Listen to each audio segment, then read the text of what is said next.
এখনো ২০ দিনের শুটিং বাকি, মাত্র কয়েক সেকেন্ডের একটি টিজার প্রকাশ পেয়েছে, আর তাতেই চারদিকে হইচই পড়ে গেছে শাকিব খানের প্রিন্স সিনেমার।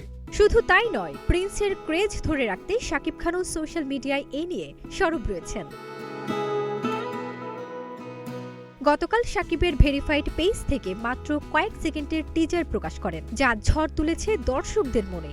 যেখানে নায়ককে দেখা গেছে লম্বা চুল, মুখ ভর্তি দাড়ি আর চোখে সানগ্লাস, হাতে থাকা বড় এক বন্দুক থেকে বেরোচ্ছে আগুনের ঝলক।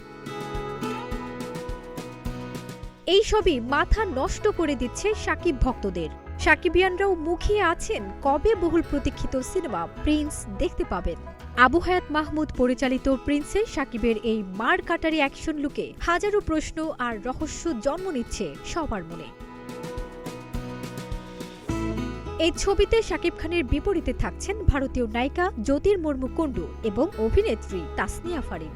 দুই নায়িকাকে ঘিরে শাকিবের এই প্রিন্স মুক্তি পেতে যাচ্ছে আসছে ঈদে। বর্তমানে ছবিটির শুটিং শেষ করতে প্রিন্স টিম রয়েছেন শ্রীলঙ্কায়। বাজেট সাশ্রয়ের পাশাপাশি ৯০ দশকের আবহাওয়া এবং লোকেশন হুবহু ফুটিয়ে তুলতেই শ্রীলঙ্কাকে বেছে নিয়েছেন পরিচালক। ফারজানা নিকিতা, নাগরিক প্রতিদিন।